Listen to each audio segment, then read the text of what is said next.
आज से कुछ सालों पहले जब लोगों के घरों में टीवी नहीं था, तब रेडियो ही लोगों के मनोरंजन का एकमात्र साधन हुआ करता था। एक समय ऐसा भी था जब हर घर में रेडियो हुआ करता था, जो कि उस समय एक बहुत ही बड़ी बात हुआ करती थी। उस समय रेडियो ही एकमात्र ऐसा साधन था जिसमें लोग दुनिया भर की खबरें सुन सकते थे।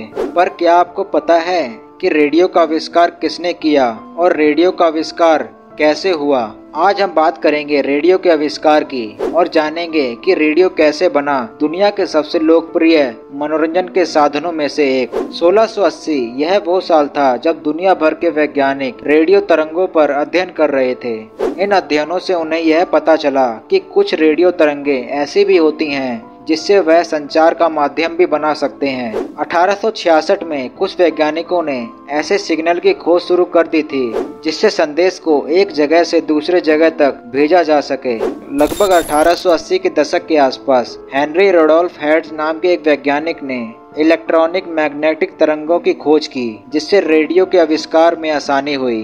अपनी इन खोजों के माध्यम से हेनरी ने रेडियो के आविष्कार में अपना योगदान भी दिया, पर उनको सफलता मिलने से पहले ही उनकी मृत्यु हो गई।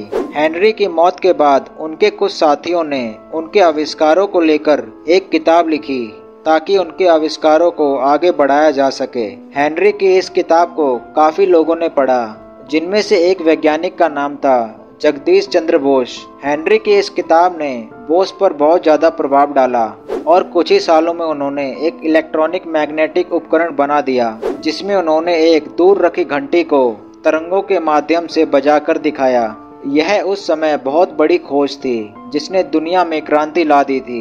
अभी तक हमने जितने भी वैज्ञानिकों पर चर्चा की, उन्होंने अभी तक रेडियो तरंगों की ही खोज की थी, पर अभी तक किसी वैज्ञानिक ने रेडियो की खोज नहीं कर पाई थी। आधिकारिक तौर पर रेडियो के आविष्कार का श्रेय मैक्रोनी को जाता है। मैक्रोनी ही वो पहले व्यक्ति थे जिन्होंने रेडियो तरंगों के माध्यम से एक संदेश को दूसरे स्थान तक भेजा।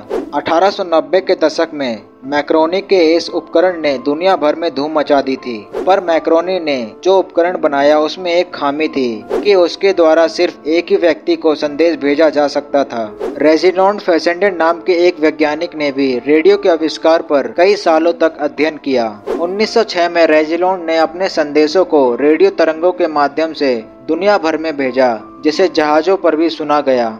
और 1906 के आसपास ही लीडे फॉरेस्ट नाम के एक वैज्ञानिक ने रेडियो संदेश को और भी ज्यादा आधुनिक बनाया और 1918 में ही लीडे फॉरेस्ट ने ही अमेरिका में पहला रेडियो स्टेशन स्थापित किया, जो कि दुनिया का पहला रेडियो स्टेशन भी था, पर बाद में इसे बंद कर दिया गया।